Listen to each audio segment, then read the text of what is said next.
Iyo wibeshye ku kintu cyitwa gukiranirwa birangira wibeshye no ku gukiranuka. Iyo wibeshye yuko gukiranirwa ni opposite yo gukiranuka. Yego. Okay. Ni ukuvuga ngo iyo ubanje kwibeshya yuko gukiranirwa cyangwa se icyaha ari ibikorwa bibi, ahita atera indi ntambwe yo kwibeshya yuko gukiranuka ari ugukora ibikorwa byiza. Niba hakuba muri Kristo Yesu, yego, waduhindukiye ubwenge buva ku Mana, yaduhindukiye ubwenge buva ku Mana, no gukiranuka, no kwezwa, no gucungurwa. Ni ukuvuga ngo Kristo yaduhindukiye byose. Haleluya, haleluya. Yesu ashimwe cyane. Turashima Imana kubw'uyu munsi mwiza nanone duhaye. Ufite umurongo nkunda cyane uravuga ngo ariko Imana kuko ari umutunzi w'imbabazi yaduhinduranye bazima na Kristo. Twaje mu kiganiro cy'ubutumwa bwiza nk'uko musanzwe mutubona. Uyu munsi najyaga mandi nyuma ya kamera, ariko noneho turi kumwe na Manase. Twese murimo muratubona. Manase kuri mu kiganiro. Asante. Uyu munsi nawe waje kuri live. Uyu munsi nanjye ndahari cyane rwose. Abantu bashobora kuba bumvaga Pastor Sam ni jewe. Tugiye kuganira ku butumwa bwiza, mbwe kuri umukozi w'ubutumwa bwiza cyane, kanabuvuga kabusangiza abantu.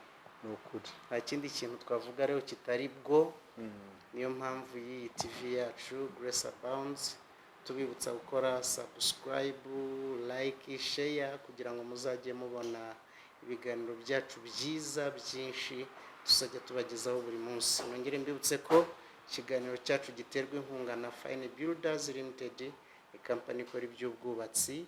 Hanyuma wabasanga hano i Remera opposite na BK Arena, bakora imirimo yose igendanye no kubaka ubwabyo, bakakora amapla y'amazu n'ibindi byose wakenera. Nimero wabahamagaraho reka nyiguhe, ni 079 049 44 053, hanyuma bakagufasha. Imana iduhana umugisha. Maze kuvuga kuri Fine Builders, reka noneho rero tuvuge ku butumwa bwiza. Yego. Hari ikintu ushaka ko tuganira uyu munsi wa none cyitwa gukiranuka. Gukiranuka, abantu barashaka gukiranuka. Yego. Abantu barashaka gukiranuka, ariko turareba gukiranuka ni iki? Ese umuntu yakiranuka ate noneho ubwabyo? Ndagira ngo kwanza tubanze tumenye gukiranuka ni iki. Urakoze. Ubundi subject yo gukiranuka ni ingenzi ku mukristo, ariko ikidashimishije nuko itumvikanye, itasobanutse. Impamvu itasobanutse, abakristo benshi gukiranuka babifata nk'imirimo, nk'ibikorwa. Mu by'ukuri iyo wibeshye ku kintu cyitwa gukiranirwa birangira wibeshye no ku gukiranuka. Iyo wibeshye yuko gukiranirwa ni opposite yo gukiranuka. Yego. Okay. Ni ukuvuga ngo iyo ubanje kwibeshya yuko gukiranirwa cyangwa se icyaha ari ibikorwa bibi, ahita atera indi ntambwe yo kwibeshya yuko gukiranuka ari ugukora ibikorwa byiza. None se urashaka kuvuga ko gukiranuka atari gukora ibikorwa byiza? Rero mu ncamake, gukiranuka ntabwo ari ibikorwa bya muntu, ahubwo gukiranuka ni umuntu, kandi uwo muntu niwe tugiye kureba. Gukiranuka ni umuntu? Gukiranuka ni umuntu. Gukiranuka ni Kristo, ni Yesu. Haleluya. Gukiranuka ni Kristo Yesu. Ni Kristo Yesu. Kristo Yesu. Noneho uwakiriye uwo Yesu, wamwizeye, noneho nawe akakira, aba yakiriye uko gukiranuka. Turabireba wenda muri Bibiliya. Cyo nari ngiye kuvuga rwose, duha imirongo kubera ko Kristo Yesu ni Emmanuel. Noneho mwise gukiranuka. Gukiranuka gukiranuka tubirebe muri Yeremiya. Yeremiya igice cya 23 umurongo wa 6 harabisobanura neza. Yeremiya 23:6 Wahadusomera. masome. Yeremiya 23:6 haravuga ngo mu gihe cye Yuda azakizwa kandi Isirayeli azibera amahoro. Yego. Iri ni ryo zina rya shami rizitwa Uwiteka gukiranuka kwacu. Uwiteka gukiranuka kwacu. Haleluya. Ko biri muri capital letters hano. Biri muri capital letters ni nko kubishimangira kugira ngo bigaragare cyane. Ariko utarava muri Bibiliya wareba n'undi murongo noneho tukaganira. Umurongo uboneka mu Bakorinto ba mbere igice cya mbere 40. Tutarajya mu Bakorinto wari umaze kumbwira ko gukiranuka ari Kristo. Yego. None hano baravuga ngo Uwiteka gukiranuka kwacu. Kristo niwe witeka se cyane. Okay. Njye mu Bakorinto. Abakorinto ba mbere igice cya mbere 30. Bakorinto ba mbere igice cya mbere n'umurongo wa 30 haravuga ngo niba hakuba muri Kristo Yesu. Yego. Waduhindukiye ubwenge buva ku Mana. Yaduhindukiye ubwenge buva ku Mana no gukiranuka. No kwezwa. No gucungurwa. Ni ukuvuga ngo Kristo yaduhindukiye byose. Aya introduction yawe ujye ukora. Ni ukuvuga ngo muri Kristo twahawe ubugingo, ubuzima bwuzuye. Yatubereye gukiranuka. Yego. Aduhindukira ubwenge buva ku Mana, kwezwa no guhabwa ubugingo. Mbese muri make kwa gukiranuka wahoze umbaza. Urumva yuko Kristo yaduhindukiye uko gukiranuka.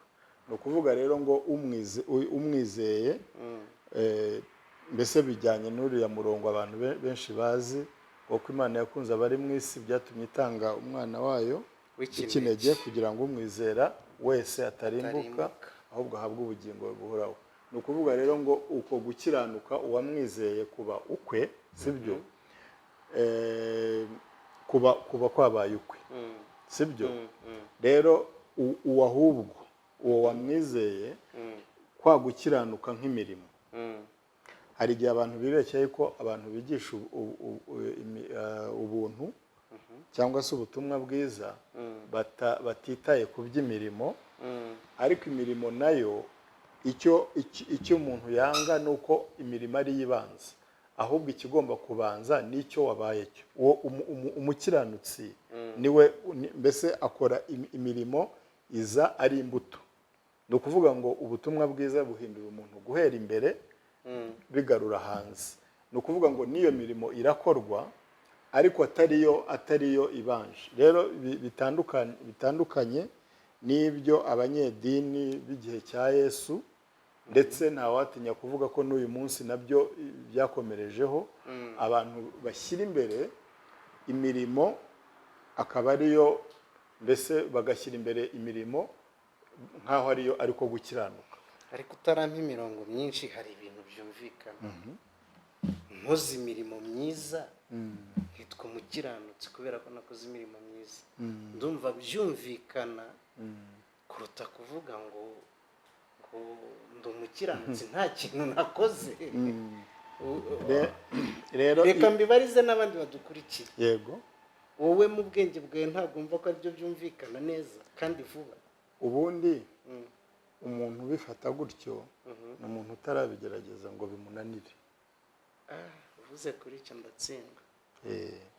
Kubera yuko ntabwo ubutumwa bwiza ubundi umuntu utaragerageza iby'iyo mirimo ngo agerageze ariko ajye asigara umutima umucira urubanza yumva hari ibyo atageze. Ukorega hari imirongo ikurega.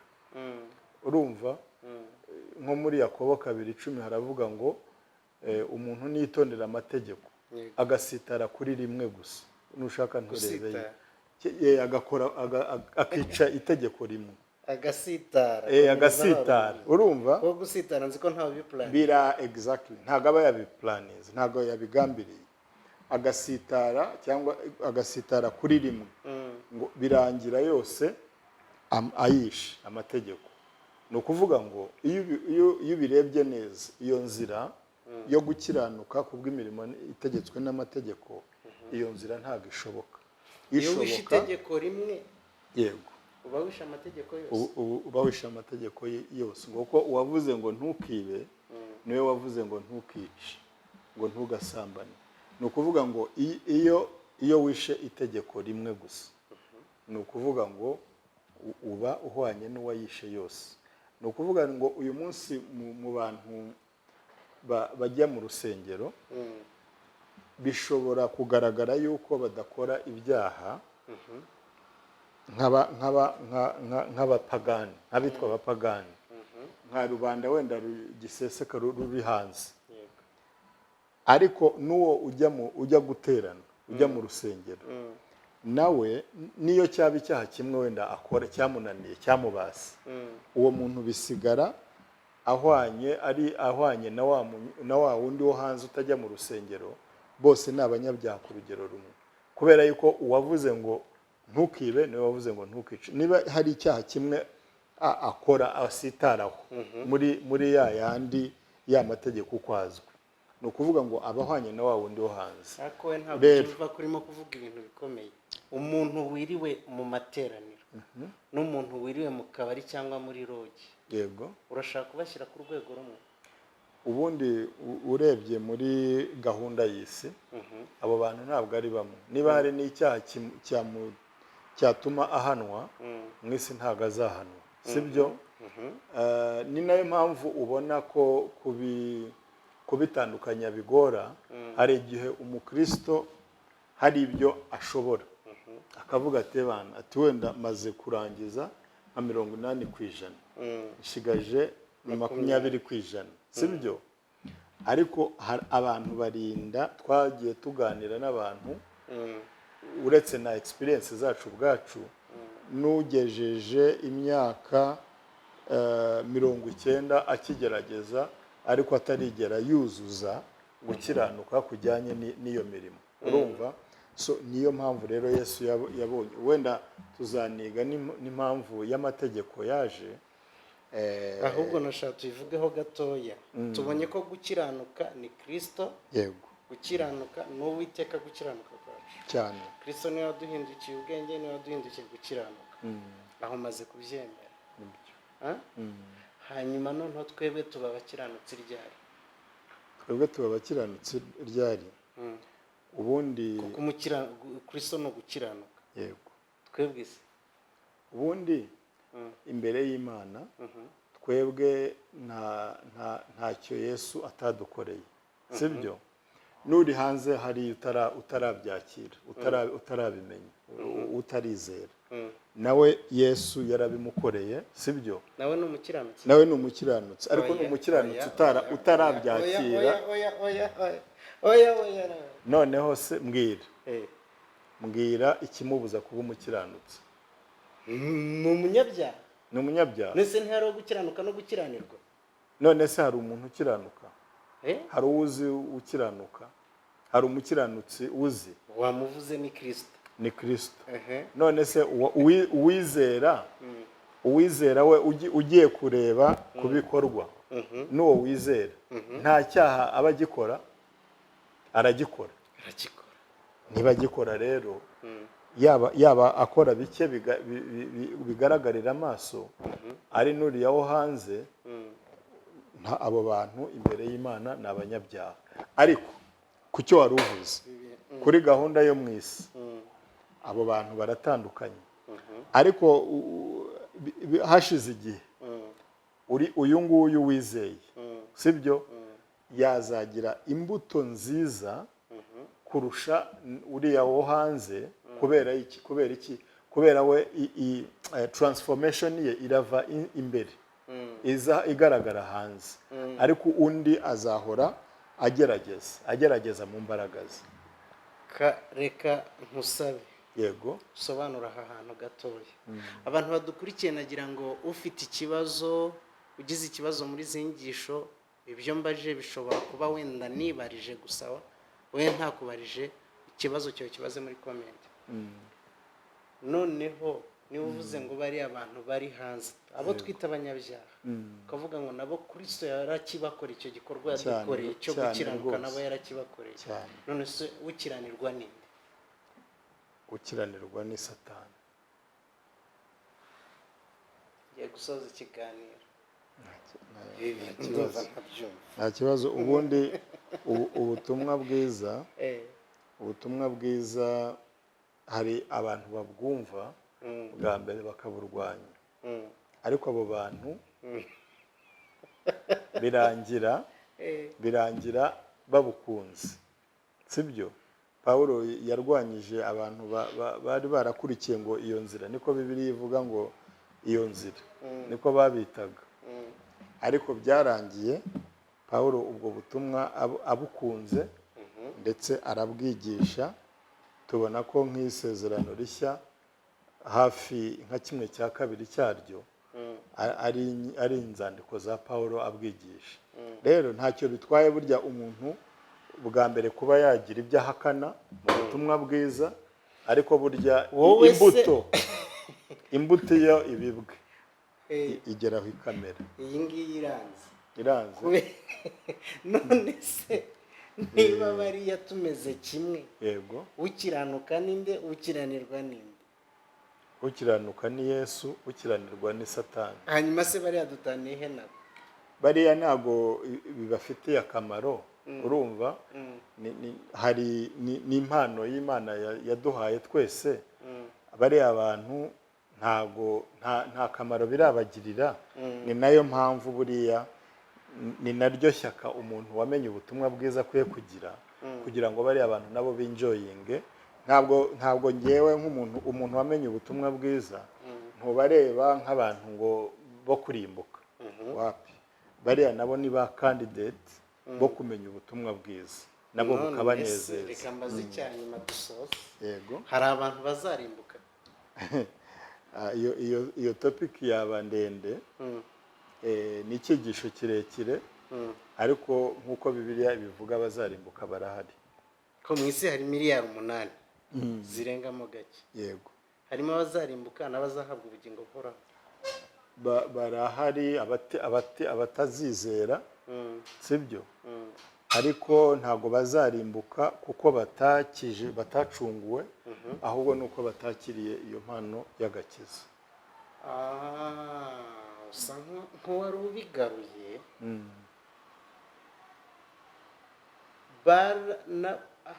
Hari byananiye kumva kuvuga ko nabo bakiranuka, nibyo byananiye kumva. Ariko icyo numvise byibuze hari abakiriye iyo mpano n'abayanze. Yego, naho ubundi nta kindi twakabaye, nta shyaka ryakabaye ribaho ryo kuvuga ubutumwa bwiza.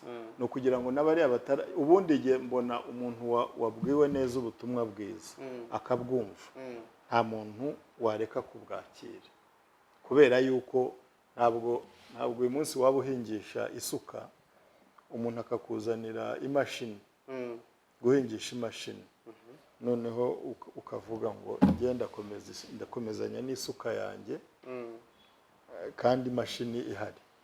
Ni ukuvuga ngo ibyo ushaka gukora uriya muntu wongeranije n'isuka arabikura mu mbaraga ze. Kandi uwakiriye agakiza, wemeye ubutumwa bwiza, noneho ya mirimo mbese abantu baharanira gukora ni ibintu byizana, ni ibintu birizana atavunitse, kandi bikagira umusaruro kurusha kwa kwirwanirira. Uretse yuko n'imbere y'Imana n'iriya mirimo umuntu ufata gukiranuka nk'imirimo, gukiranuka kubw'imirimo itegetswe n'amategeko imbere y'Imana ntabwo yari imirimo, ahubwo Bibiliya yita ubushwambagara bwuzibizinga. Ubushwambagara bwuzibizinga. Nta tugiye gusora iki kiganiro, kandi baba abantu mbabwire neza. Ibi bintu ndumva bikomeye.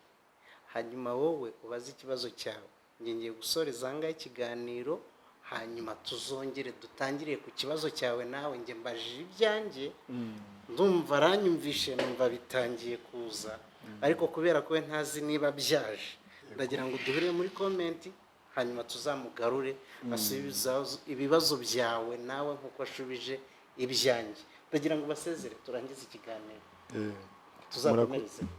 Murakoze rero, urakoze Pastor Sam. Ubutumwa bwiza reka dukomeze kuryoherwa nabwo. Ufite ikibazo ajya kibaza muri comments, yego tuzagisubiza, nta kibazo turahari. urakoze cyane. Murakoze. Imana iguhe umugisha. Nawe. Fine Builders Limited is an RDB registered construction company located in Romero opposite Amahoro Stadium. Check on our various services. We are more than ready for your project.